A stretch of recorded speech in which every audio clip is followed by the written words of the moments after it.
A'udzubillahi minasyaitonirrajim. Bismillahirrahmanirrahim. Alhamdulillahi rabbil alamin. Nahmaduhu wa nasta'inu wa nastaghfiruh. Wa na'udzubillahi min syururi anfusina wa min sayyiati a'malina. Man yahdihillahu fala mudilla lahu wa man yudlil fala hadiya lahu. Asyhadu an la ilaha illallah wahdahu la syarika lahu wa asyhadu anna Muhammadan 'abduhu wa rasuluh. Subhanaka la 'ilma lana illa ma 'allamtana innaka antal alimul hakim. اللهم علمنا ما ينفعنا وانفعنا بما علمتنا وزدنا علما ربي يسر ولا تعسر ربي تمني بالخير أما بعد.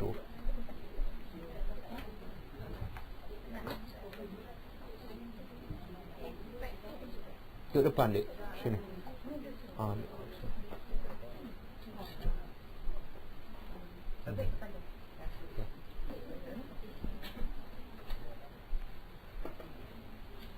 Okay.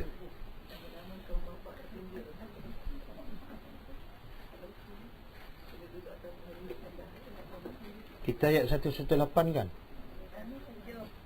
Ha? Jadi hari ni 118 lah.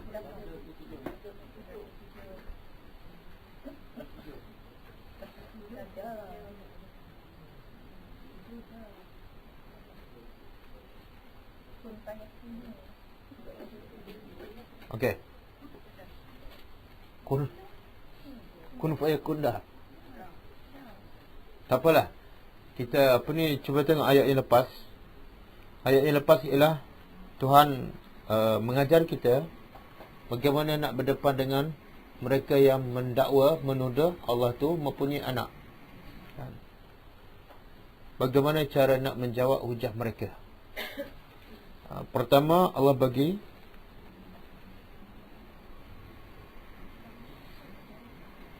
wa qalu ittakhazallahu walada. Pertama Tuhan kata apa? Subhanahu. Maha suci Allah. Maha suci Allah daripada apa? Memiliki anak. Sebab apa? Kalau Allah memiliki anak, Allah tak layak jadi Tuhan. Bila dia memiliki anak, dia berhajat pada isteri. Bila berhajat pada isteri, dia tak layak jadi Tuhan. Jadi hujah pertama, Maha suci Allah Subhanahu.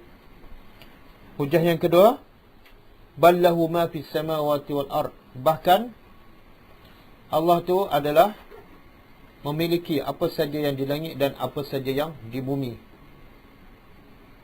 Jadi semua adalah milik Allah. Apa perlu kepada anak?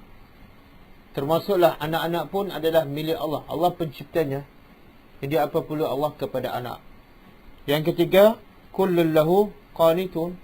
Bukan setakat semua di langit dan semua di bumi milik Allah secara mutlak. Mereka semua adalah tunduk kepada perintah Allah.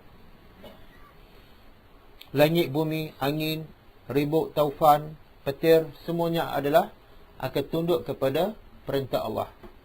Jadi kalau semua tunduk kepada perintah Allah, maka termasuklah anak-anak pun ikut tunduk pada perintah Allah. Bila dah tunduk pada perintah Allah, dia bukan anak. Dia adalah makhluk. Kemudian hujah yang keempat, badi'. Kan? Badi'us samawati wal ard. Allah menciptakan langit dan bumi tanpa contoh. Jadi kalau boleh ciptakan sebesar langit, sehebat langit, sebesar bumi tanpa ada contoh, maka Allah sangat tidak memerlukan anak.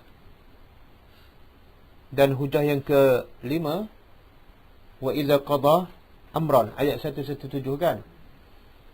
Wa idza qada amra, bila Allah nak melaku ataupun memutuskan amra, sesuatu perkara, fa innama, maka cukuplah bagi Allah berkata kun fayakun. Jadi berapa hujah semua? 5 kan? Hujah ni untuk kita menjawab kepada mereka yang menuduh Allah tu mempunyai anak.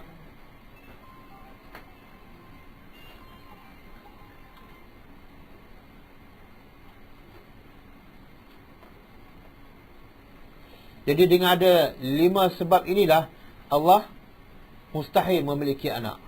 Kan? Orang memerlukan anak sebab dia pertama, dia akan mati. Maka dia perlu zuriat yang menyambung kehidupannya. Allah Maha Suci, Allah tidak mati.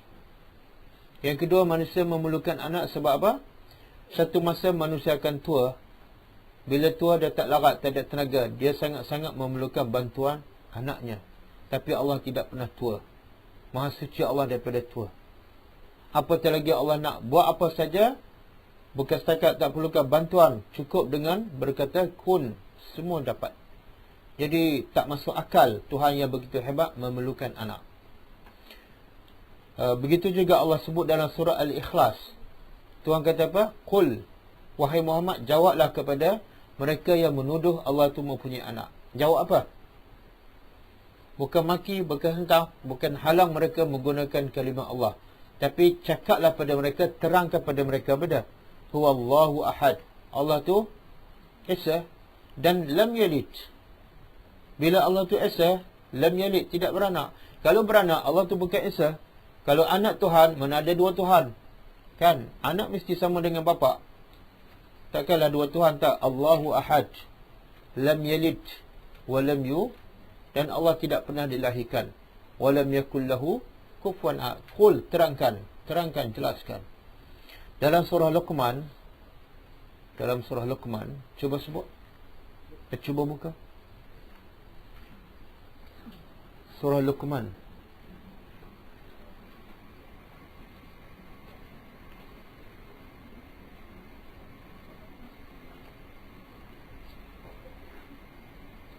Surah 31.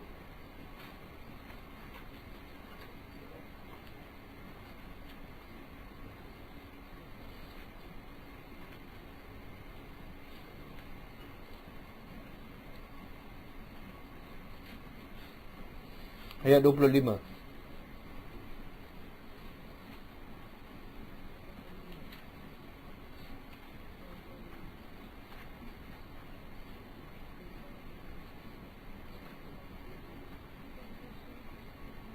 Cuba. Muka surat 413. Okay, a'udzubillahi minasyaitonirrajim. Wala in sa'altahum, dan pastilah jika sa'altahum, engkau wahai Muhammad bertanya mereka. Bertanya siapa ni? Orang-orang musyrikin Mekah. Man khalaqas samawati, siapakah yang mencipta langit, wal ard, dan bumi. La yaqulunna, pastilah mereka akan menjawab Allah. Kan? Mana orang musyrikin sembah apa ni? Sembah patung. Dan orang musyrikin juga tuduh tak Allah tu mempunyai anak? Tuduh. Siapakah anak Allah bagi orang musyrikin? Malaikat. Mereka tuduh. Tapi bila Tuhan kata pada Muhammad, kalau kamu tanya orang musyrikin, siapa yang mencipta langit dan bumi? Jawapannya Allah. Orang musyrikin yang menuduh Allah mempunyai anak ini, guna tak perkataan Allah? Guna. Tapi apa yang Tuhan cakap pada Muhammad bila orang musyrikin menyebut perkataan Allah? Allah lah yang mencipta langit dan bumi. Allah kata apa? Qul, katalah wahai Muhammad, setelah mereka menjawab yang mencipta langit dan bumi ialah Allah, maka kamu jawablah Alhamdulillah. Apa makna Alhamdulillah? Bila kita sebut Alhamdulillah, benar baik ke tak baik? Baik. Apa yang baik di sini? Apa yang baik di sini?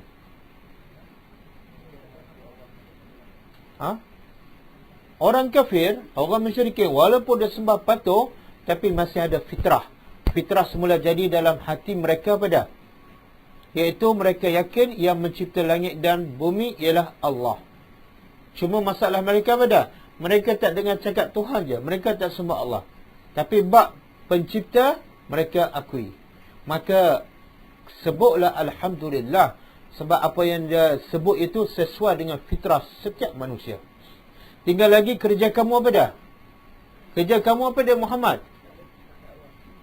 Terangkan bila kamu dah mengaku yang mencipta langit bumi, yang memberi rezeki, yang mencipta langit ialah Allah, yang mencipta bumi adalah Allah, yang bagi rezeki ialah Allah. Tinggal lagi mereka sepatut sembahlah Allah yang mereka akui. Itu je kerja kamu. Tapi kalau daripada awal lagi dia tak mengaku yang mencipta langit dan bumi adalah Allah, kerja kamu lagi susah. Ada tak yang tak mengaku, yang tak percaya langit ini dicipta oleh Allah? Ada tak? Ada. Dipanggil apa? Ateis. Tak percaya langsung Tuhan. Habis langit macam mana boleh terjadi? Semula jadi. Orang macam ni lagi susah kamu nak berdakwah. Macam mana kamu nak suruh dia sembah Allah yang dia tak percaya pun Allah tu ada? Lagi susah. Bila dia mengatakan Allah mencipta langit, makna dia percaya Allah ada. Kerja kamu hanya pastikan mereka ikutlah perintah Allah yang memang mereka percaya. Sebab tu Tuhan kata apa? Alhamdulillah. Ada tak Tuhan kata kepada Nabi Muhammad, bila mereka sebut Allah, jangan bagi mereka guna perkataan Allah? Ada? Tak. Tuhan kata Alhamdulillah. Sebab kerja kamu memastikan semua manusia beriman kepada Allah. Bukan menghalang, bukan menyekat. Tak, menyelamatkan manusia. Boleh faham?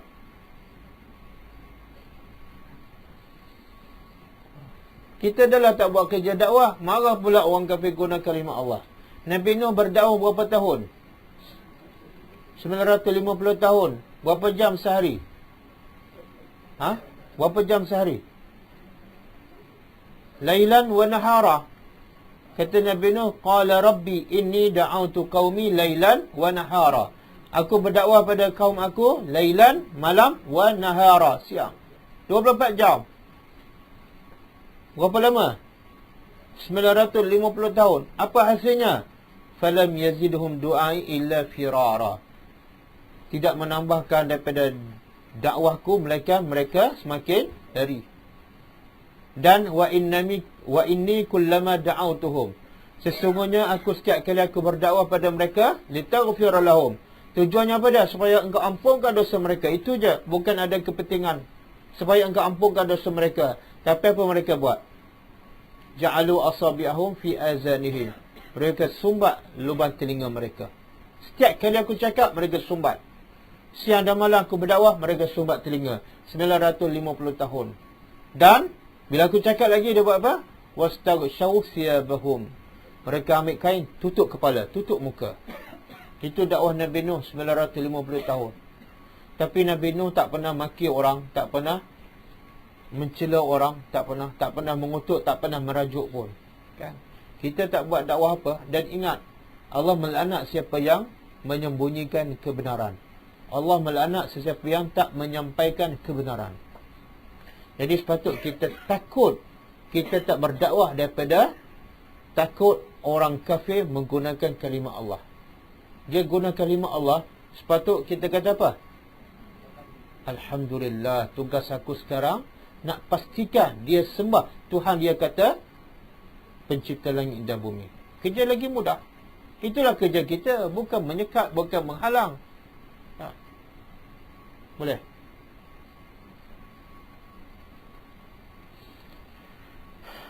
Okey?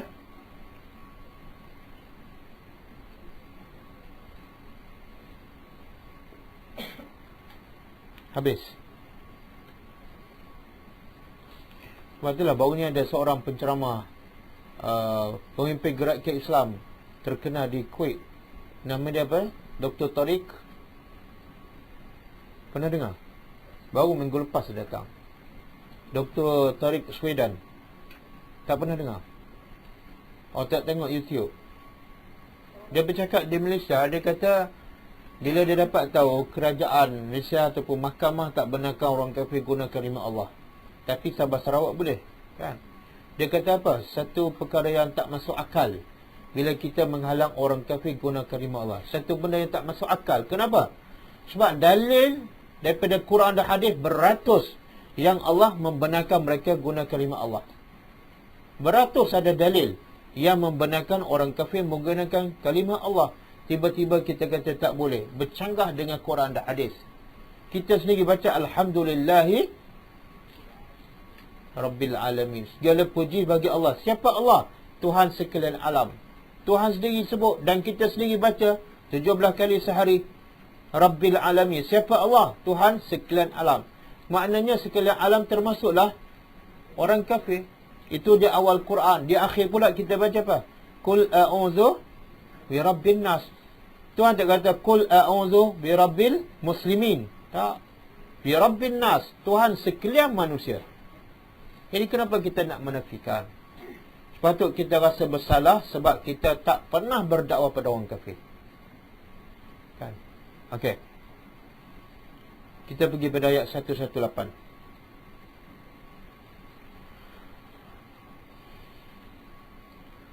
Wa qala allazina, dan telah berkatalah allazina, orang-orang yang la ya'lamuna, tidak tahu.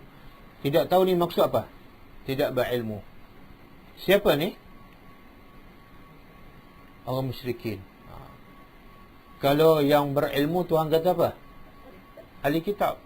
Dia ada kitab. Orang musyrikin tak ada kitab. Maka Tuhan galakkan dia allazina la ya'lamun, orang yang tidak berilmu. Apa dah? Laula yukallimuna Allah. Kalaulah Allah bercakap pada kami sendiri. Cakap apa? Muhammad tu Rasulullah. Kami berimanlah. Faham tak? Ini hujah apa ni? Hujah orang yang bebal. Orang yang bebal. Sebab apa? Dia tahu Allah tak bercakap dengan manusia. Mana boleh Allah bercakap dengan semua manusia? Dia dah tahu. Tapi dia minta juga kan. Macam kita dapat surat daripada Perdana Menteri. Suruh kita pergikan. Kita pun kata, saya nak dia datang sendiri cakap dengan saya. Masuk akal tak? Tak masuk akal kan? Tapi saya minta juga. Orang kata apa pada saya? Bebal kan? Bebal. Jadi orang musyrikin samalah. Dan orang musyrikin ni tahu tak kisah Nabi Musa nak minta, kaum Nabi Musa minta nak melihat Allah kan? Sama dengan kaum Nabi Musa. Pernah sebelum tu Nabi Musa dah minta nak melihat Allah. Dan mereka tahu. Dan apa yang berlaku depan Nabi Musa? Bila Nabi Musa minta nak melihat Allah, gunung yang depan Nabi Musa hancur, berkecai kan? Makna Nabi Musa pun tak boleh melihat Allah. Orang biasa lagi tak boleh. Apa ada lagi? Kewajipan kamu bukan melihat Allah, tapi percayalah kepada Allah. Allah tak dapat dilihat, tapi ada tak bukti Allah tu ada? Ada tak? Di mana? Di mana-mana. Depan mata kamu ada. Kita nampak asap. Kita kata apa? Nampak asap.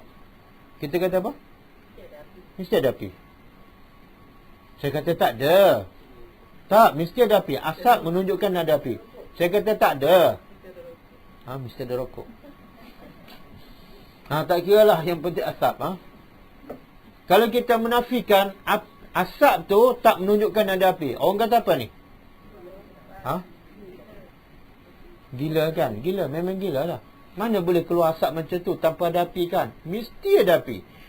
Itu bawa asap, ini langit yang besar. Takkanlah tak menunjukkan ada pencipta yang hebat kan? Sebab tu Allah bagi dia tak nampak, tapi Allah bagi tanda-tanda bahawa dia tu tetap ada. Dan sebab tu Allah bagi akal. Dan sebab itulah bila binatang tak ada akal, Allah tak tanya, siapa Tuhan kamu? Betul? Dan sebab itulah orang gila, Allah tanya tak di akhirat besok? Tak, sebab tak ada akal. Okey. Jadi telah berkata orang-orang yang tidak mengetahui ataupun tidak berilmu, laula yukallimuna Allah. Kalaulah Tuhan cakap dengan kita sendiri, kita percayalah. Tak ada masalah, kita beriman. Cakap je. Kenapa cakap pada Muhammad saja? Cakap pada kami.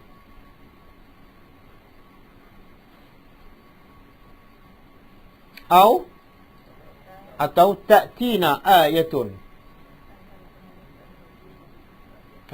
Ataupun datang kepada kami ayat, satu tanda, satu bukti. Ini tanda apa pula? Tadi bebal, yang ni apa ni?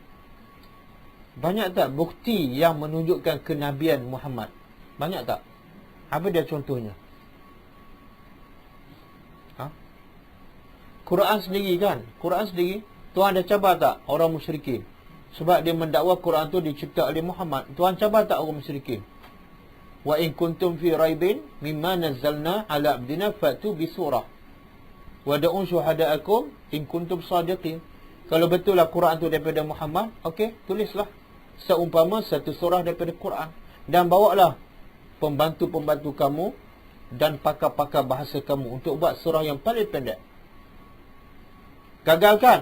Bila ada gagal, Quran tu menunjukkan daripada Allah, tapi mereka tak terima juga. Dan ada tak mujizat lain berlaku depan mata orang musyrikin Mekah? Ada tak? Apa dia? Bulan terbelah. Dah banyak ada bukti, tapi tiba-tiba dia minta lagi. Menunjukkan apa? Perangai Bani Israel. Sebenarnya bukan tak cukup bukti, tapi sebab tak nak beriman. Tak nak beriman. Macamlah saya bagi doa kan. Saya bagi tahun lepas lagi. Tapi dia kata, Ustaz, panjanglah. Lepas tu saya bagi yang pendek pula. Ustaz, saya ni pelupa lah. Itu menunjukkan apa? Dia tak nak. Dia tak nak hafal. Tengok orang, kalau dia orang kita kan, kadang-kadang dia tak masuk pun mahat tahfiz, tapi tiba-tiba dia boleh hafal surah Yasin. Kan?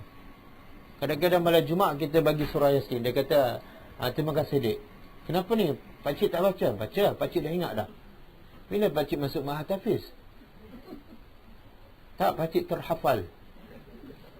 Satu surah Yasin boleh terhafal. Sebab apa? Orang ramai buat. Tapi doa Nabi yang pendek, Ustaz, saya pakcik dah tua. Kenapa tak bagi masa pakcik muda dulu? Ada je alasan dia. Betul tak? Dah beli tak stiker? Dah beli, Ustaz. Tak tahu letak kat mana. Subhanallah. Sebab itulah kata hadis Melayu, kalau nak, kalau tak nak, okay. Jadi Tuhan nak bagi tu penyakit. Orang kalau tak nak beriman, dia akan cari 1000 alasan. Macam Bani Israel dengan lembu lah. Kalau dia tak beriman pada Allah, dia akan cari 1000 alasan untuk tidak sembelih. Ya?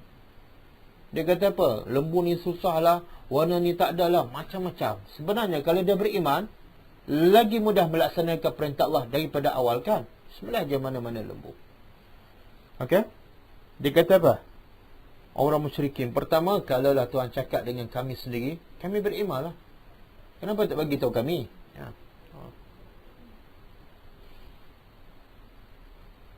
Ataupun Allah bawa datang pada kami satu mukjizat, kami beriman lah. Kazalika,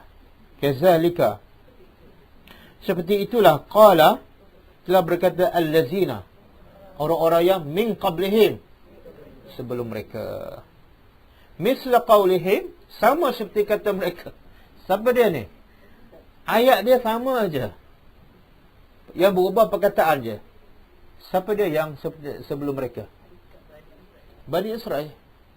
Apa dia ucapan Bani Israel bila mereka tak nak beriman dengan Musa? Antaranya apa dia?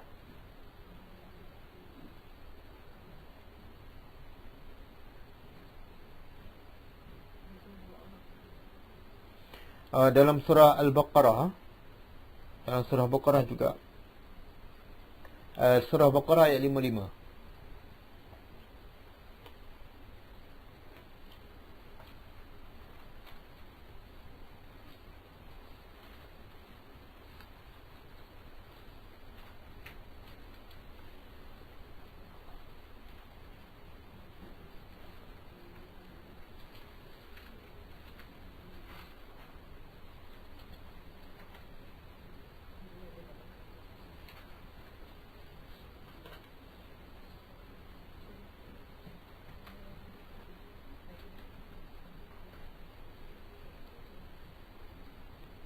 Okey, Tuhan kata apa? Kata Bani Israel kepada Nabi Musa, lan nu'mina, kami tidak akan beriman laka, kepada engkau wahai Musa, hattalah, sehinggalah narallah, kami dapat melihat Allah jahratan. Ini alasan tak cukup bukti ke alasan degil? Degil. Bukti depan mata dia banyak tak depan Bani Israel? Depan mata dia banyak tak bukti Allah tu maha berkuasa? Apa dia? Laut boleh terbelah sekelip mata je, jadi lebuh rayakan. Kuasa siapa? Musa tak boleh buat apa pun. Itu kuasa Allah. Tungkak boleh bertukar menjadi ular. Tungkak boleh mengeluarkan air daripada batu kan depan mata dia. Dan kalau nak beriman, dia boleh beriman. Contohnya apa dia? Tukang sihir Fir'aun. Bila dia tengok tungkak Musa bertukar jadi ular, tengok tukang sihir Fir'aun. Tukang sihir Fir'aun ni bukan Bani Israel, dia bangsa Kibti. Baik sikit pada Bani Israel. Bila dia tengok mukjizat, sebab dia ada pengalaman. Pengalaman apa? Menyihir orang, menipu orang. Sebab dia tahu ilmu saya tak boleh mengubah. Tungkat tak boleh bertukar jadi ular. Kan? Sapu tangan tak boleh bertukar jadi duit. Dia tahu yang berlaku tu semua tipu. Tiba-tiba dia tengok depan mata dia tongkat Musa bertukar jadi ular. Ini sah bukan sihir. Ini mukjizat luar biasa. Dan bukan kerja Musa ni. Ini kerja Tuhan. Masa tu dia buat apa? Bila dah kenal, dah yakin beriman kepada Allah, dia buat apa? Bila dah iman masuk kat sini, dah yakin, dia tak takut pada siapa. Betul tak? Dia tahu tak? Bila dia beriman kepada Tuhan, masa tu pertama dia akan hilang pekerjaan. Jawatan dia apa dah? Pengampu kerajaan lah. Tukang saya ni pengampu lah kan? Pengampu kerajaan. Dan yang lebih parah apa dah? Dia akan hilang nyawa. Mungkin dia akan dibunuh. Tapi masa tu dia heran tak? Tak. Sebab dia kenal Tuhan lebih hebat daripada Fir'aun. Kalau Fir'aun boleh bagi gaji 5,000 semulat, boleh bagi brim 950, Tuhan boleh bagi apa? Syurga. Kekal abadi. Orang kalau dah kenal Allah sikit pun dia tak heran. Nak mati-matilah. Nak hilang jawatan, hilanglah. Sebab yang dia akan dapat jauh lebih hebat. Betul tak? Bila nampak mukjizat dan hati terbuka, dia beriman. Tapi Bani Israel ini bukan satu mukjizat dia nampak depan mata mereka. Bahkan lepas selamat daripada Laut Merah, dia selamatkan. Lepas selamat aja, Tuhan kata apa? Dia nampak kumpulan manusia sembah patung. Apa dia cakap pada Musa? Wahai Musa, boleh tak jadikan untuk kami Tuhan macam puak-puak tu ada Tuhan sembah. Kami nak sembah baru je lepas.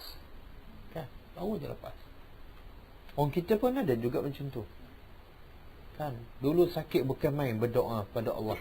Solat apa semua. Bila dah sihat, mana tak ikhlas. Boleh.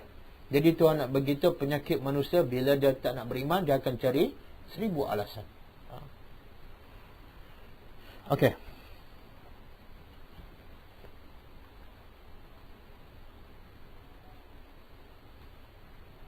Kemudian Tuhan kata apa? Tashabbahat qulubuhum. Mula-mula Tuhan kata kata-kata orang musyrikin sama dengan orang-orang sebelum mereka. Apa dah? Mintalah tambah bukti. Kata-kata mereka sama, ucapan mereka sama, alasan mereka sama. Tapi lepas tu Tuhan kata apa? Tashabbahat qulubuhum. Hati mereka sama. Tadi ucapan, kata-kata, sekarang hati pula. Kenapa Tuhan sebut tiba-tiba hati mereka sama? Betul lah, tadi kata-kata mereka sama dengan orang-orang dahulu. Tiba-tiba Tuhan simpulkan hati mereka sama. Apa yang keluar daripada mulut adalah hasil daripada hati. Kan? Apa yang keluar daripada anggota badan kita semua hasil daripada hati. Jadi kalau hati sama, yang keluar daripada mulut pun sama je. Ayat yang sama. Apa hadis Nabi itu? Dalam badan manusia ada seketul daging. Kalau seketul daging itu baik, semua yang keluar daripada badan dia akan jadi baik. Mulut, mata, telinga, semua akan jadi baik. Tapi kalau hati dah rosak, yang keluar daripada mulut ke telinga semua tak baik. Maka Tuhan kata, kenapa keluar mulut ni tak baik dan sama dengan Bani Israel? Sebab hati dah rusak. Hati mereka sama-sama rusak.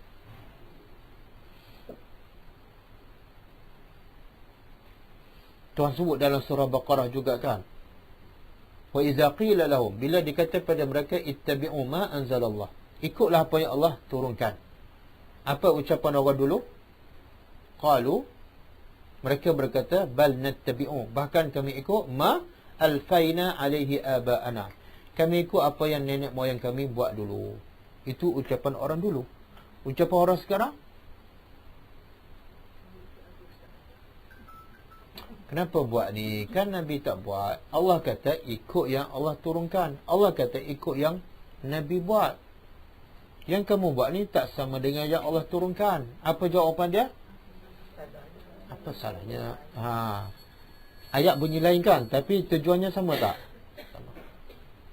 Sebab apa? Hati mereka sama. Qulu tashabahat qulubuhum. Hati mereka sama.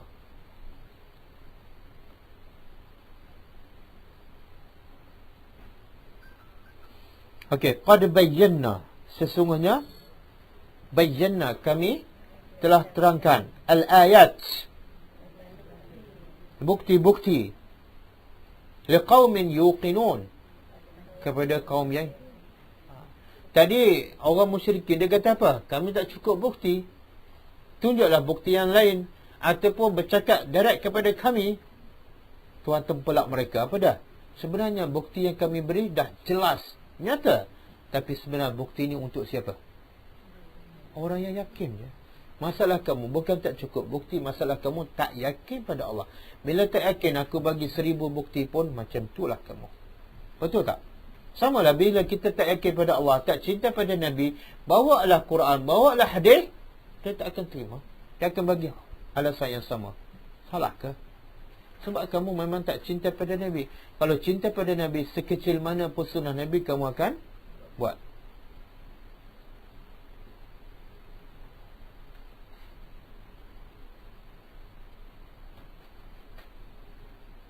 Okey, boleh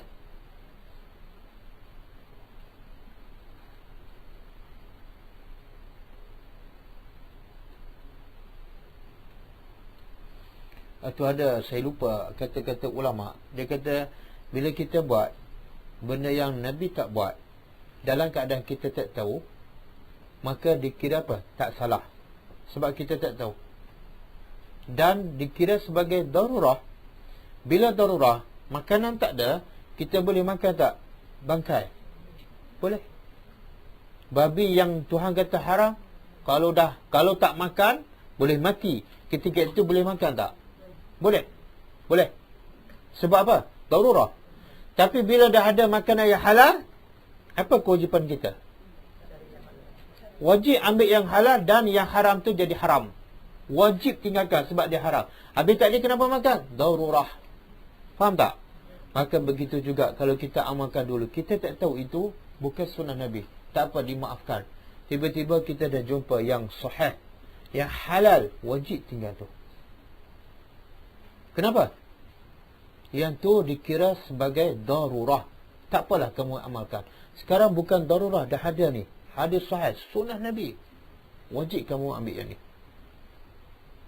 Maka kata ulama, kalau kamu masih amalkan yang sama, seolah ada makanan yang halal, tapi kamu masih makanan yang haram. Sedangkan ketika itu tidak ada darurah lagi. Boleh faham?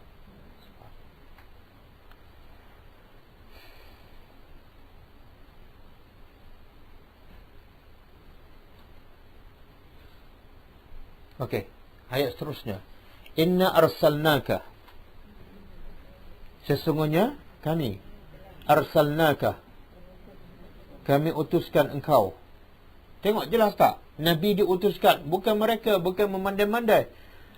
Kami utuskan engkau bil haq, dengan kebenaran. Apa maksud? Ada dua maksud. Pertama, pengutusan engkau tu adalah benar, bukan main-main. Yang kedua, kamu diutuskan dengan benda yang benar, iaitu Al-Quran. Bila benar, apa kewajipan kita? Quran tu benar, datang daripada Allah. Apa kewajipan kita? Sebab benda tu benar, benda tu baik, wajib kita faham dan wajib kita amalkan. Lepas kita amalkan, benda tu benar. Kenapa? Benda tu benar, benda tu baik untuk semua manusia. Kita dah faham, kita dah amalkan. Langkah seterusnya pada Sebarkan. Sebab benda baik, kenapa kamu simpan? Sebab tu kata pendakwah Jepun. Apa dia kata bila datang ke Malaysia? Dia kata, kamu ni orang Islam di Malaysia zalim. Kami buat peralatan untuk kemudahan hidup dunia, kami kongsi dengan kamu. Kami buat lampu, kami hantar ke Malaysia. Kami buat kipas, kami hantar. Untuk apa? Maslahat dunia, kami kongsi. Kami buat aircon, kami hantar. Kami buat kereta, kami import. Tapi kamu ada barang yang lebih mahal daripada itu, lebih besar faedahnya. Kami buat kereta boleh membawa kamu ke destinasi dunia saja, tapi kamu ada satu benda yang boleh bawa kami ke destinasi akhirat, tapi kamu tak kongsi. Sehingga nenek moyang kami mati dalam keadaan kafir, mereka akan dakwa kamu. Faham tak? Kita tak rasa takut, kita tak kongsi. Tapi kalau bab-bab makanan, bab dunia, kita kongsi tak? Kongsi. Pantang tengok benda pelik, pergi ke Beijing. Ustaz kena pergilah, sana memang cantik lah, pakaian murah. Senang je nak kongsi. Kamu belajar berapa hadis dah? Banyak dah. Ada tak sampai pada orang? Tak. Mana lebih berfaedah, cerita Beijing dengan cerita hadis Nabi? Cerita Beijing. Betul tak? Kita pergi mana-mana pun kita akan kongsi tak? Pergi mana-mana kita akan kongsi. Sampai kawan tu sakit hati kan? Sebab dia asyik dengar cerita je, dia tak boleh pergi pun. Kita bukan kisah orang sakit hati kan? Kita nak bagi tahu benda ni baik ni, kena kongsi. Subhanallah. Tapi ilmu agama, Quran, hadis, sunnah Nabi kita tak kongsikan. Kita akan disoal oleh Allah Subhanahu Wa Taala.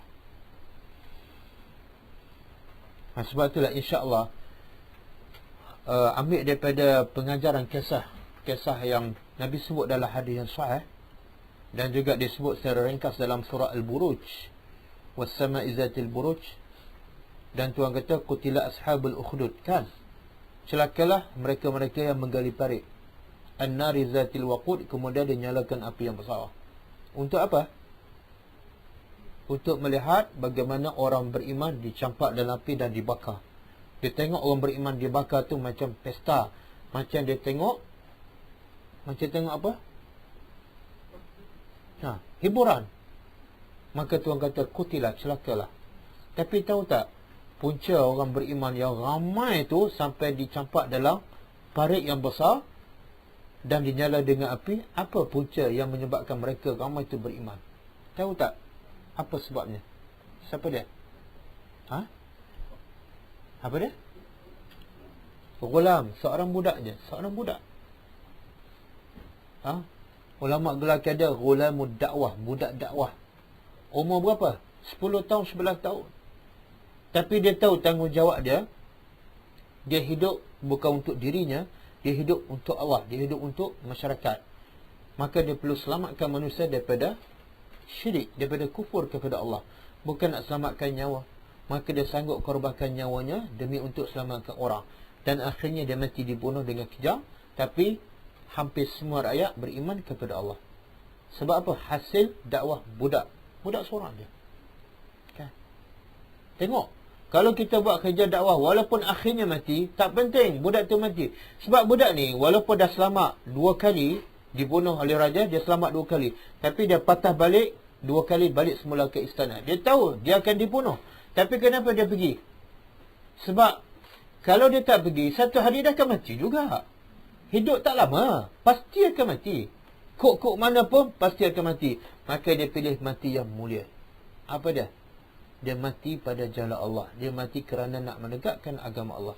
Walaupun umur dia masih mentah, masa depan dia panjang kat dunia, tapi dia fikir masa depan dia akhirat lagi lama, lagi kekal, kan?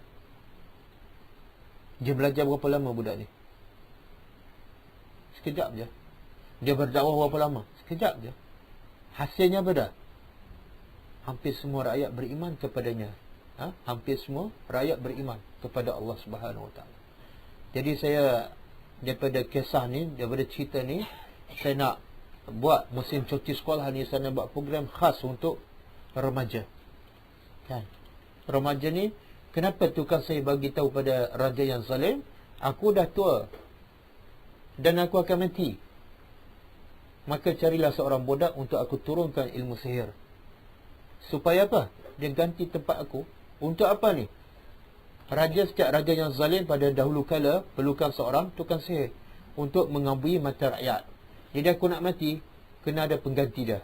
Maka tukang sihir kata, carilah seorang budak untuk aku turunkan ilmu. Kenapa dia kata cari budak? Kenapa tak kata carilah orang dewasa? Budak senang diajar. Suruh hafal sekejap je. Betul tak? Kita baca 5 minit, zak masuk. Yang kedua, bila senang hafal, susah lupa. Kan? Susah lupa. Betul budak. Tengok dia baca doa. Doa yang dia ajar di tadika kan? Sampai bila dia ingat? Sampai atuk dia pun ikut dia. Kan? Atuk tak ingat sebab apa? Sebab atuk belajar masa tua. Bila belajar masa tua, susah ingat dan cepat lupa. Tapi malangnya masa tadika tu, saya pun tak tahu. Hanya ditekankan doa. Kan? Cuba tanya budak anak cucu kita tu. Bila turun hujan apa doa? Bila petir apa doa? Bila pakai baju? Makna pendidikan yang salah. Dia tak gunakan waktu budak tu masih remaja, masih fresh, masih tak ada masalah, kosong. Dia tak guna sepenuh untuk hafal sebanyak mungkin Quran ke hadis ke doa. Dia tak guna. Yang digunakan ialah doa makan. Kan? Jadi semua angkat tangan. Yalah, orang tua yang ajar jadi budak suka makan tu. Jadi insyaAllah musim cuti sekolah ni, di hujung cuti sekolah, saya akan buat camp Ghulamud Dakwah. Targetnya apa dah? Pertama, nak lahirkan anak-anak yang cintakan Al-Quran. Cinta ni apa maksud? Bukan nak baca, nak faham, nak tahu kenapa itu kata-kata Allah. Kata-kata Allah mesti aku faham dan mesti baik untuk aku. Maka aku kena faham, aku kena tahu dan aku kena ikut. Sebab ini Allah nak buka jalan aku ke syurga. Jadi saya nak dalam tempoh 4 hari ni, budak ni tahu kenapa Quran diturunkan. Untuk apa Quran diturunkan? Untuk ditadabbur. Macam mana nak tadabbur Al-Quran? Baca satu ayat, tengok apa maksud dia, apa pengajaran dia. Dan secara praktikalnya akan dibuat tadabbur surah-surah lazim. Tengok orang kita baca tak 3 kul? Baca berapa puluh tahun? 30 tahun, 40 tahun, berapa puluh ribu kali dia baca 3 kul. Tapi bila kita tanya, apa pengajaran daripada surah Al-Ikhlas? Kenapa surah tu dinamakan Al-Ikhlas? Tak ada pun perkataan ikhlas dalam surah Ikhlas. Tak ada. Tapi dinamakan surah Ikhlas. Apa makna As-Samad? Apa makna Al-Khannas? Ramai yang tak tahu. Subhanallah. Sebab apa dia tak faham Quran diturunkan untuk apa? Dia tahu baca untuk dapat pahala kah? Kemudian yang kedua, saya nak terapkan sunnah Nabi kepada anak-anak ni. Masa kecil, dia tahu apa Nabi buat sepanjang hari. Daripada bangun tidur sampai tidur balik. Dan saya akan baca buku ni, 1000 sunnah tu. Kita akan bagi pada pelajar selama 4 hari ni, semua amalan sunnah Nabi setiap hari. Bukan setakat dia tahu, tapi dia hafal. Saya yakin dalam 4 hari tu banyak benda dia boleh hafal. Banyak benda. Budak memang cepat. Daripada bangun tidur, doa. Bangun tidur, doa bangun tengah malam, doa keluar masuk tandas, doa pakai baju, doa jalan nak pergi ke masjid, doa masuk masjid, keluar masjid, doa hujan, doa petir, semua kita akan doa bersin. Teori dan praktikal selama 4 hari itu. Supaya dia cinta pada Allah dengan tadabbur Al-Quran dan cinta pada Rasulullah dengan beramal dengan sunnah Nabi setiap hari. Jadi insyaAllah lepas 4 hari ini, tugas mak bapak pantau. InsyaAllah kat Uluyam. Ini saya pertama kali saya buat. Sebab banyak masa kita fokus pada orang dewasa kan. Budak waktu fresh tu kita abaikan. Sedangkan budak ni lah cepat hafal, susah nak lupa. Dan budak dakwah tengok tenaga kuat. Tenaga kuat. Bila dia beriman, dia tak takut pada apa. Tapi kalau orang tua kan, Ustaz tak larat dah, nanti orang kata apa pula kan. Banyak alasannya. Tak, daripada umur 7 tahun. Mana sampai umur yang dia rasa dia masih remaja. Kalau 40 dia rasa remaja. Tak, kalau boleh saya nak biar, kalau boleh bukan anak saja pergi, mak bapak duduk sekali, hafal sekali dengan anak. Kan?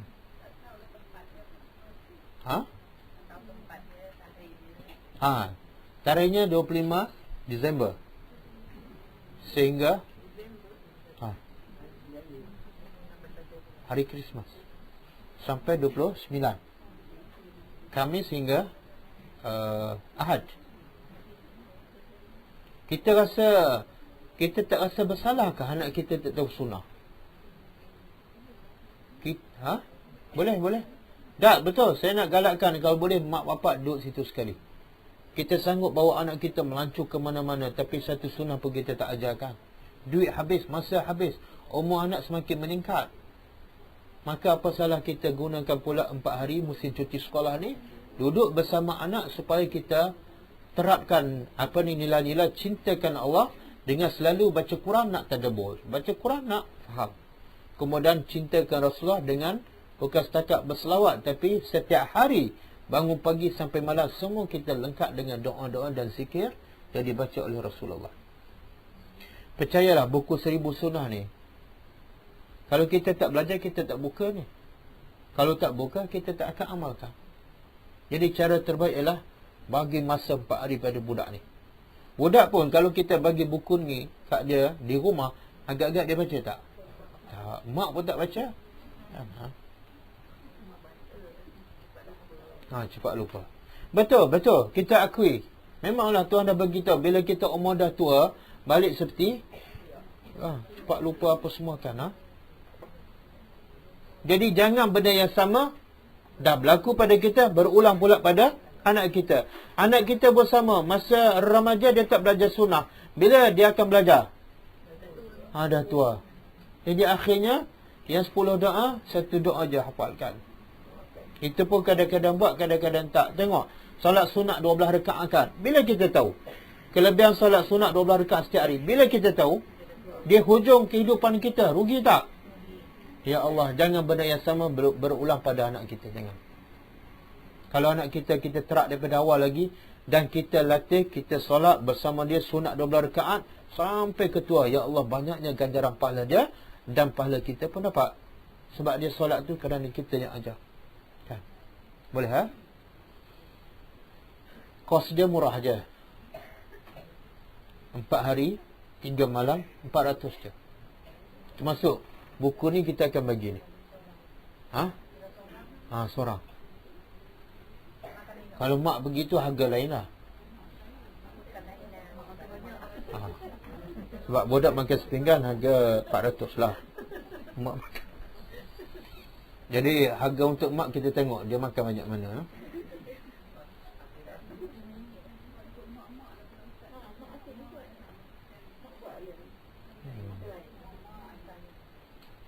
Mak sanggup ke tinggal rumah ni?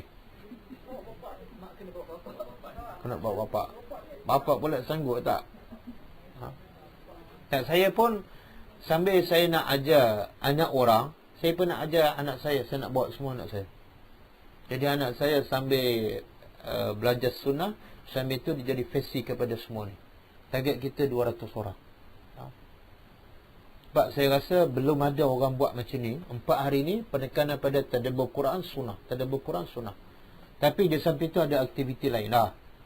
Cuma penekanan kita yang paling utama tadabbur Quran sunnah.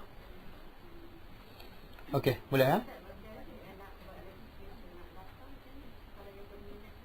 Okey, minggu depan ada kelas?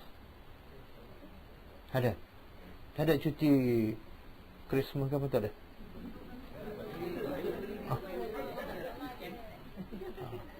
InsyaAllah minggu depan saya akan bagi maklumat detail. Kita akan cetak flyer dia. InsyaAllah. Saya akan buat dengan kawan saya. Kawan saya kata nak sebar pada mana-mana sekolah. Saya kata tak payah. Fokus pada ibu-ibu yang dah belajar sunnah ataupun yang dah ada ada basic kan, lebih mudah untuk anak amalkan di rumah daripada bagi anak yang mak bapak tak tahu ke mana, jahil agama, tak suka pada sunnah, akhir sekali hilang macam tu je kan. Jadi benda yang saya ajar dia dalam kelas, benda tu juga saya akan ajar pada anak-anak. Mungkin kita belajar dalam kelas 3 tahun, tapi anak tu dapat dalam masa 3 hari, 4 hari. Sebab apa? Sebab dia remaja kan. Tak mustahil budak ni. Dia boleh hafal Quran 30 juzuk, dia boleh habiskan setahun 30 juzuk kan. Kita juzuk 30 tahun tak habis.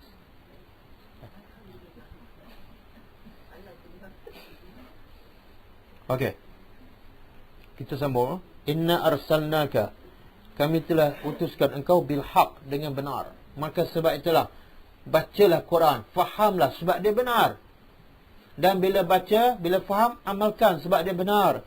Dan bila amalkan, sebarkan sebab dia benar. Kenapa tak nak kongsi?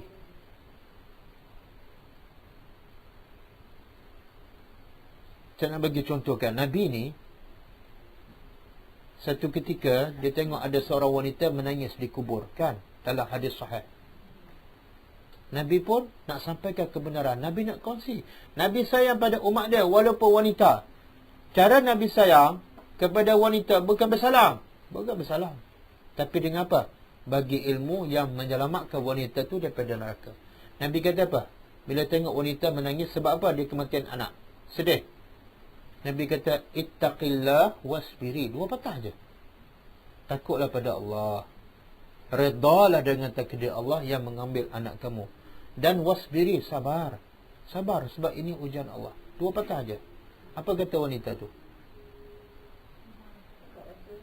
Dia kata ilaika anni, pergi jauh. Kenapa? Innaka lam tusib bi musibati, engkau tak ditimpa sebagaimana aku ditimpa musibah. Kalau kita tambah lagi, berat lagi mata memandang, berat lagi bahu memikul. Kan? Kamu pandai cakap je, aku yang rasa ni, aku yang tangguh. Kenapa dia cakap macam tu? Dia tak tahu itu Rasulullah. Saya nak beritahu bagaimana Rasulullah kongsi kebenaran. Tapi bila wanita tu macam halau dah, pergi jauh. Kamu bukan tahu apa masalah aku kan? Nabi buat apa? Nabi buat apa? Nabi jalan je. Biasa je. Kita kalau nak bagi nasihat yang baik, orang marah pula, orang halau pula kita kata apa? Sebelum kita pergi, kita buat apa?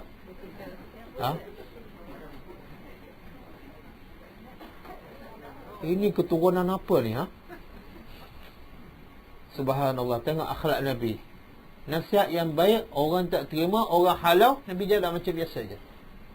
Lepas balik, orang beritahu wanita tu, kamu tahu tak siapa tadi? Aku tak kenal. Itulah Rasulullah. Jadi bila tahu itu Rasulullah, dia menyesal. Dia pun pergi ke rumah Rasulullah. Pergi tengok tak ada guard. Rumah siapa ni?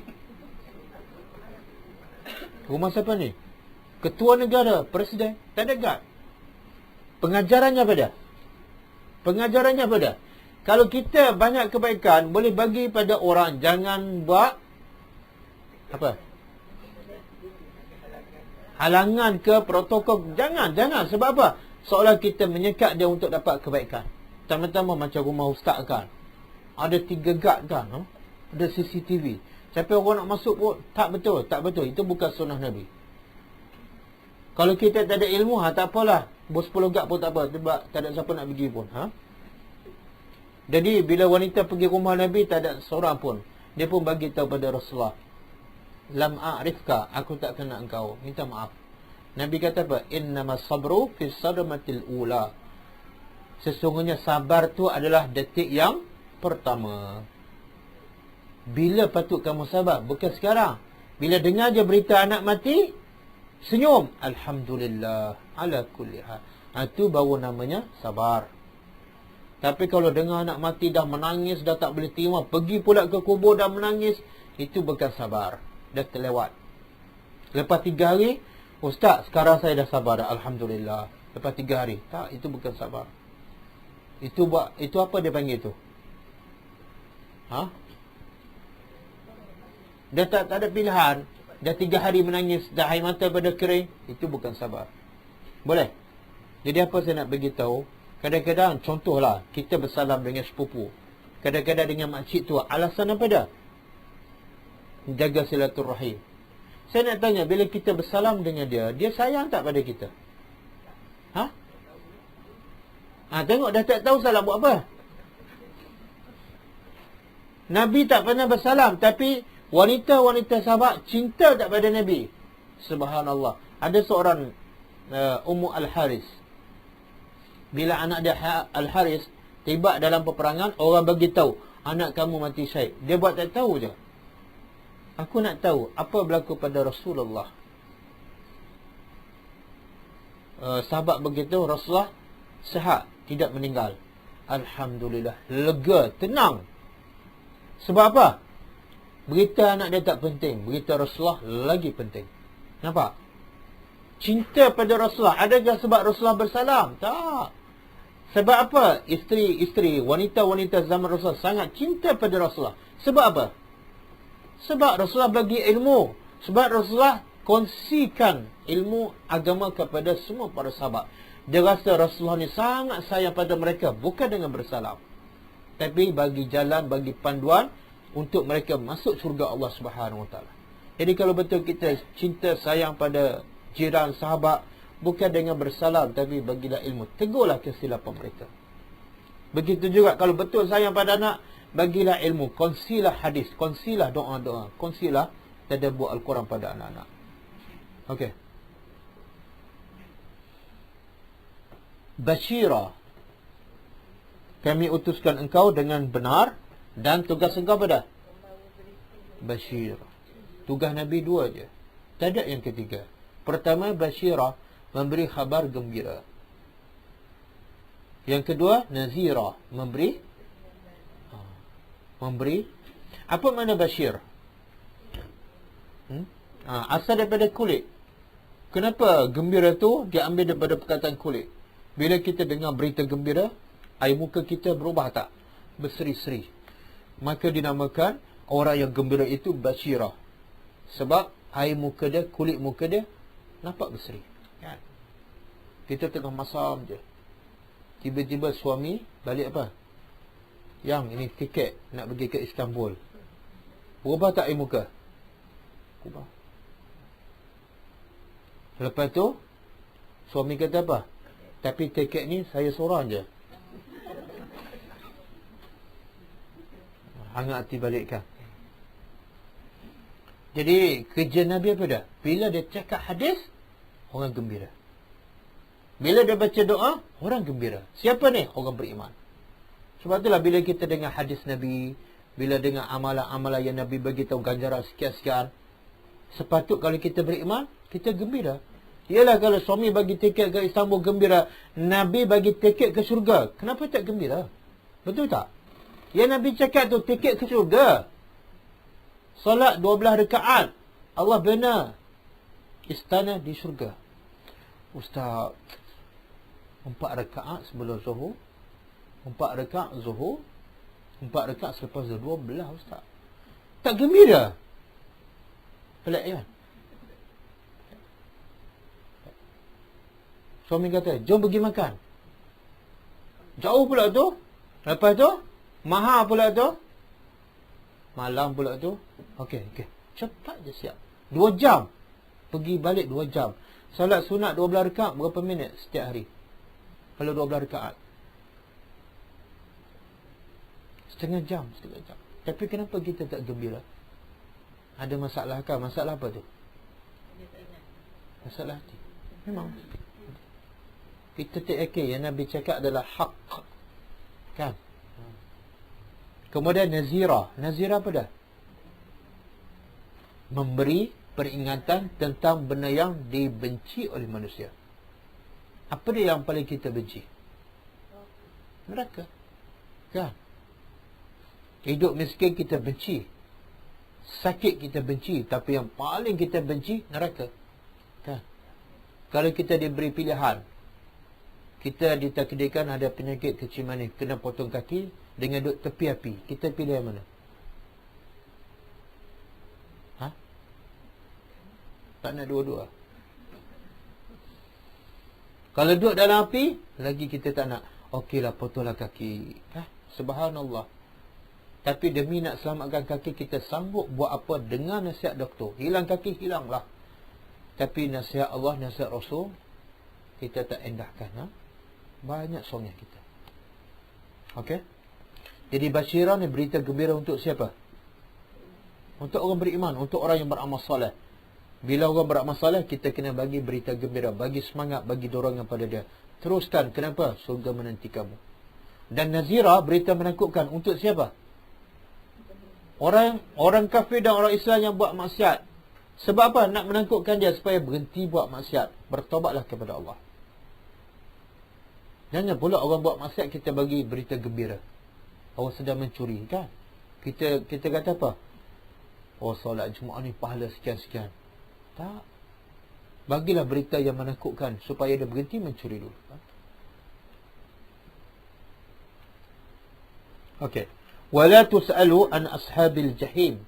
Dan kamu Muhammad tidak akan disoal tentang apa? Ashab al-jahim. Ashab apa dah? Penghuni. Ashab mana dia penghuni? Kalau ashabul kahfi, penghuni gua. Ashabul ukhdud, penghuni parit. Mana ada orang duduk parit?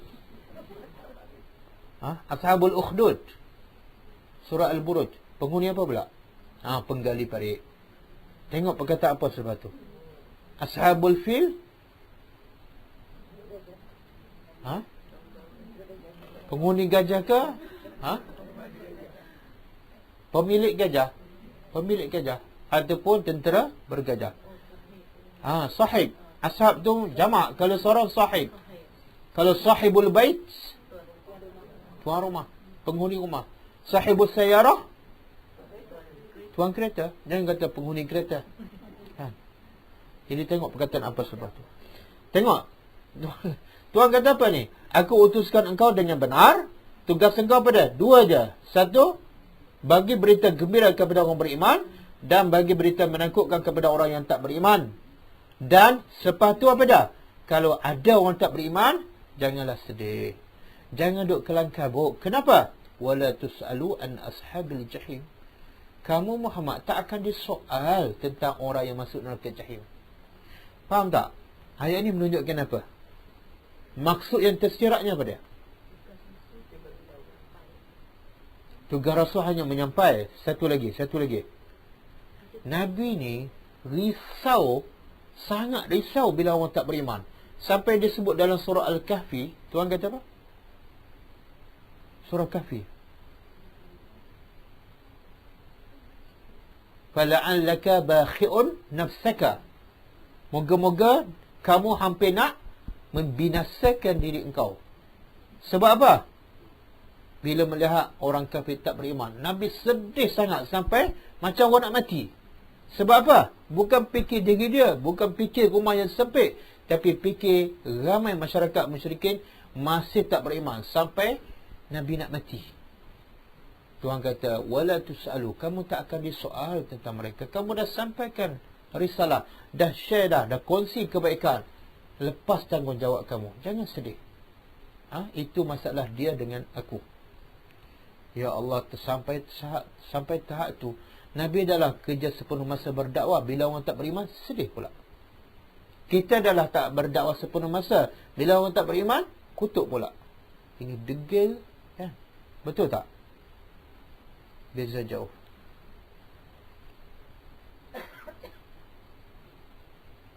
Dia ada dua bacaan.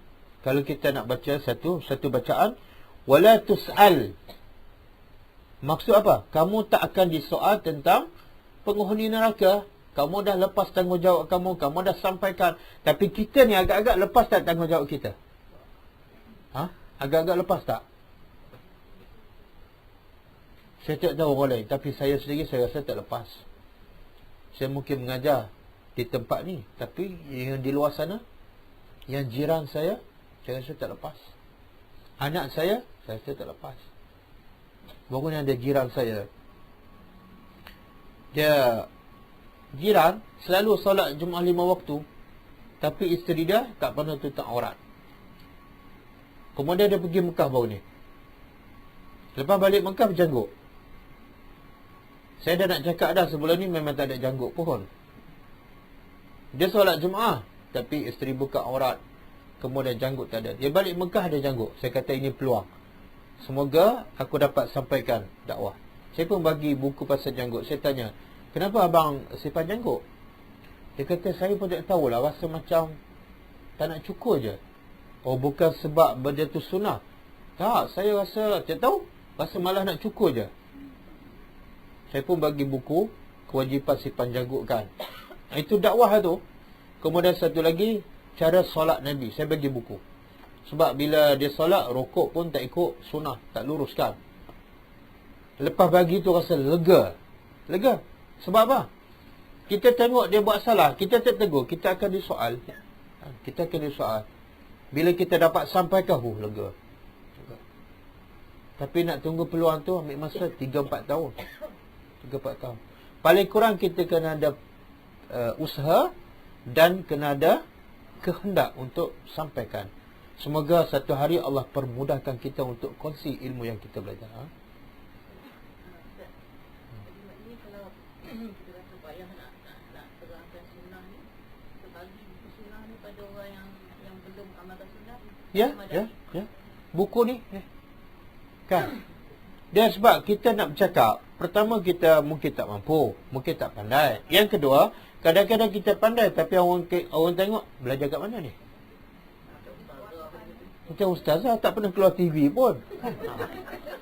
Orang tak akan dengar. Orang tak akan dengarkan walaupun kita pandai bercakap. Maka dakwah dengan buku, dakwah dengan CD, banyak cara. Kadang-kadang orang bila dia baca buku tu, Allah buka pintu hati dia masa tu. Besarnya pahala kita. Kadang-kadang dia buka CD dalam kereta yang kita bagi. Ketika itulah hati dia terbuka, dia pun mula nak belajar agama. Puncanya kita, besar pahala kita. Kan? Boleh? Yang saya cakap pasal yang kat YouTube tu, tengok tak? Tak tengok. Tak buka. Ha? Pasal isu anjing tu. Tak tengok. Tak tengok, sedihnya saya. Ha? Bukalah YouTube kan, ha? Apa dia? Tak tahu, saya tak tahu apa orang komen, tapi setakat ni positif lah. Ramai orang tengok sampai 8,000 kan. Saya rasa lega sebab mesej dakwah lagi ramai sampai kan? Dan saya cakap pasal janggut. Ada seorang suri rumah, dia kata, Ustaz, lepas Ustaz cakap tu, Yalah kita sibuk pasal satu anjing. Sebab apa? Kononnya pegang pada mazhab Syafi'i. Yang janggut ni, mazhab Syafi'i kata apa? Haram cukur. Kan? Kenapa tak rasa bersalah bila cukur janggut? Sedangkan itu mazhab Syafi'i. Bahkan hadis-hadis yang sahih lagi banyak kan. Jadi jangan kita tak adil ataupun ambil kesempatan. Benda yang sesuai dengan nafsu kita madawal, kita kena ikut mazhab Syafi'i.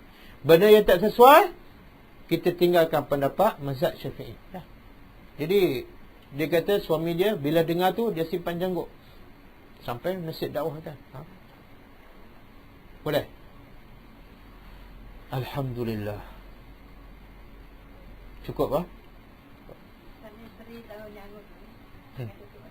Apa dia? Tak isteri dia. Saya tak tahu tutup ke tak. Sebab lepas balik Mekah saya tak pernah nampak. Tak pernah nampak. Saya harap tutup kot, insya-Allah. Sebab itulah kita jangan bersangka buruk kepada orang yang buat maksiat. Kan? Khalid ibn Walid berapa lama dia memerangi Rasulullah, tapi akhirnya dia menjadi Saifullah, pedang Allah. Ya.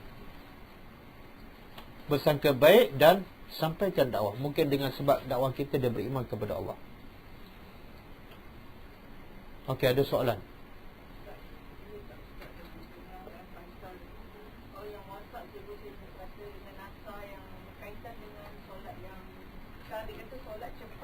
Jadi dia kata dikaitkan dengan apa yang Rasul amalkan bahawa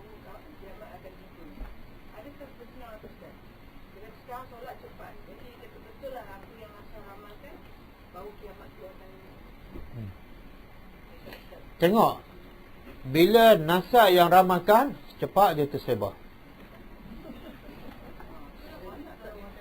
Dia hadis sahih pun tak, hadis dhaif pun tak, hadis palsu pun tak kan. Hadis nasa kan. Kita bagi masa untuk sebarkan. Itulah masyarakat kita. Tapi yang Nabi cakap tak sampai pun. Apa dia? Ada seorang lelaki tanya Rasulullah, mata sa'ah, bila kiamat? Nabi jawab dia balik. Lelaki nak Nabi bagi tahu bila kiamat. Tapi Nabi tahu tak? Nabi tak tahu. Siapa yang tahu? NASA. Nabi kata apa? Nabi nak didik pada sahabat, jangan dak fokus pada tarikh kiamat. Itu tak penting. Jangan dak fokus pada tarikh mati. Itu tak penting. Yang penting apa dah? Persiapan kamu. Maka Nabi tanya, wama adatta laha? Apa persiapan kamu untuk hari kiamat yang sibuk kamu nak tahu ni? Apa persiapan kamu? Kiamat tetap akan berlaku. Bila? Wallahu a'lam. Tak penting. Sebab yang penting apa dah? Pasti akan berlaku. Itu pasti akan berlaku. Lambat cepat pasti akan berlaku. Yang kamu ni apa persiapan dia untuk menghadapi? Kan? Jadi jawab sahabat apa dia? Aku tak sedia dengan banyak solat, dengan banyak puasa, melainkan hubbullah wa rasulih. Aku cinta Allah dan Rasul. Maka Nabi kata, al-mar'u ma'a man ahba. Al-mar'u ma'a man ahbabtahu. Seseorang itu akan bersama dengan siapa yang dia suka. Maka kata Anas bin Malik yang meriwayatkan hadis ni, dia kata apa? Tidak ada satu hari yang paling aku gembira melainkan hari tersebut bila Nabi cakap apa dah? Engkau akan bersama dengan orang engkau cintai. Ayat ni paling menggembirakan hidup aku, kata Anas bin Malik. Kenapa? Aku cinta Allah dan Rasul. Maka insya-Allah aku akan bersama Allah dan Rasul di hari kiamat nanti. Nampak? Kita fokus pada apa ni? Cinta pada Allah dan Rasul. Dan setiap cinta ada bukti. Tinggalkan nasa. Banyak dapat berita tu kan? Jangan sibukkan benda yang tak penting. Tuhan tak tanya pun. Kamu tahu tak tarikh kiamat? Tak. Yang Tuhan tanya, man rabbuka? Man nabiyuka kan? Dan semua tu ada tanda. Kalau betul kita cinta pada Allah, tadabbur Al-Quran. Cek satu-satu apa yang Allah nak cakap, apa yang Allah nak larang. Dan amalkan. Dan kalau betul kita cinta Nabi, belajarlah sunnah Nabi ni. Setiap hari ada 1000 sunnah. Pedulikan ramalan manusia. Kan? Itu bukan urusan kita. Dan Tuhan kata apa tadi? Wala tusalu an ashabil jahim. Kerja kamu apa dah? Sampaikan. Sampaikan apa? Apa yang Allah turun, Quran dan hadis cukup. Okey.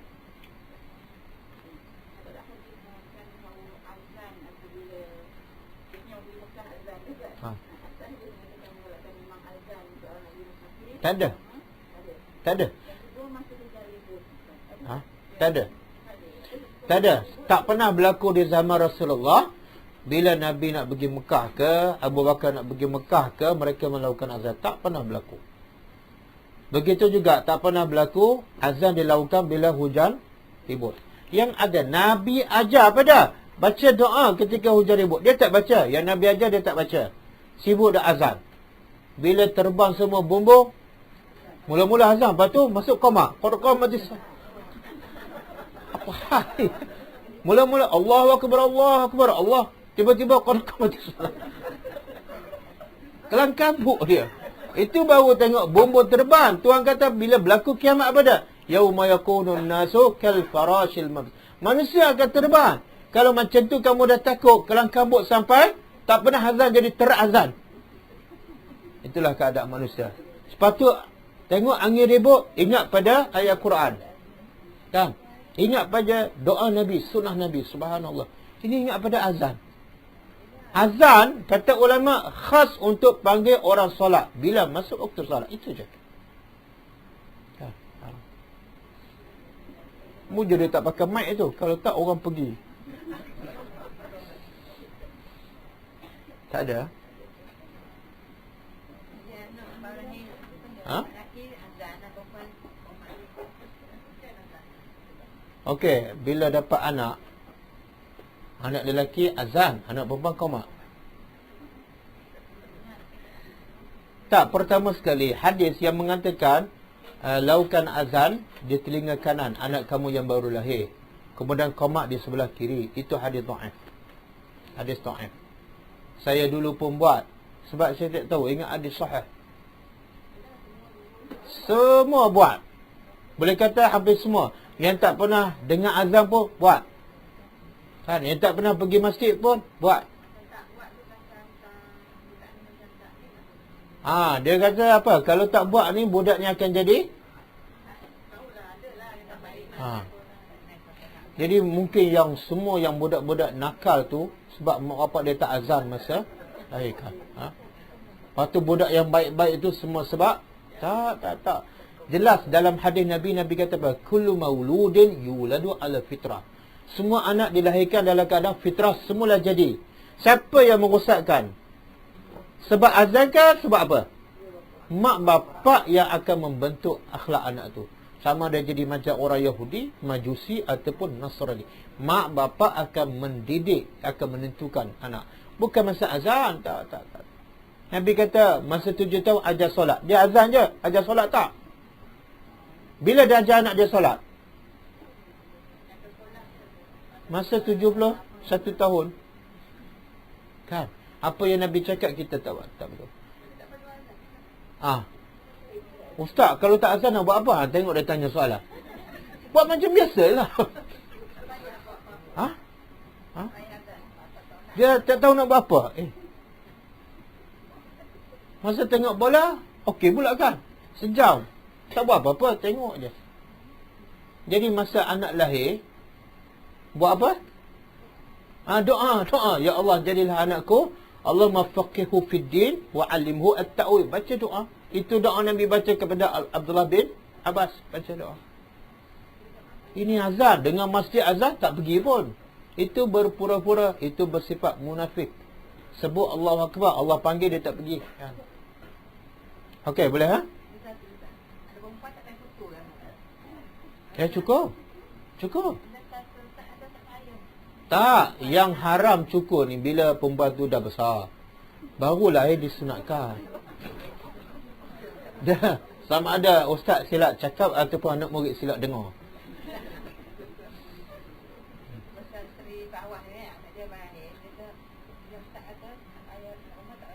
Tak cukup. Cukup semua.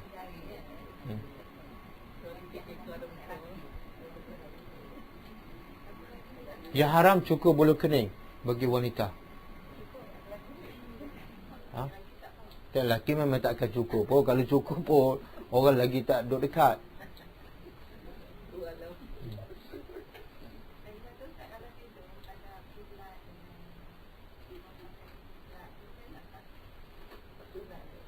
Dia sebenarnya tak ada hadis Nabi bila nak tidur letak tangan kanan pipi, bawah pipi kanan. Wallahu alam, dalam hadis tu yang saya baca lah, mungkin saya tak jumpa hadis lain. Letak tangan kanan pipi. Kemudian bacalah doa, bacalah zikir apa semua kan. Menghadap kiblat tu,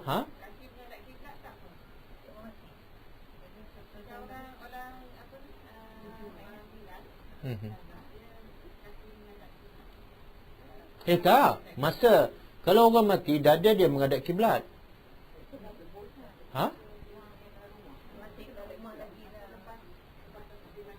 Wallahu alam, saya tak pernah jumpa hadis yang mengatakan mayat dalam rumah kaki tak boleh. Tak boleh ke boleh ni?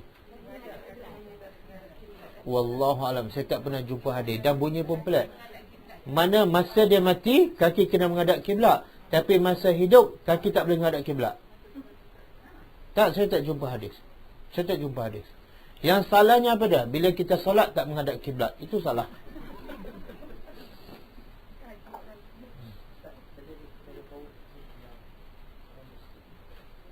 Mana?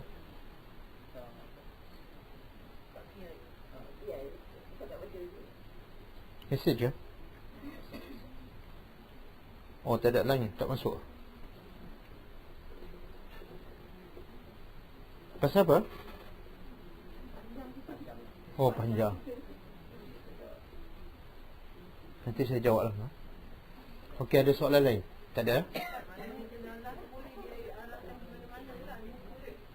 Tak ada masalah, tak salah.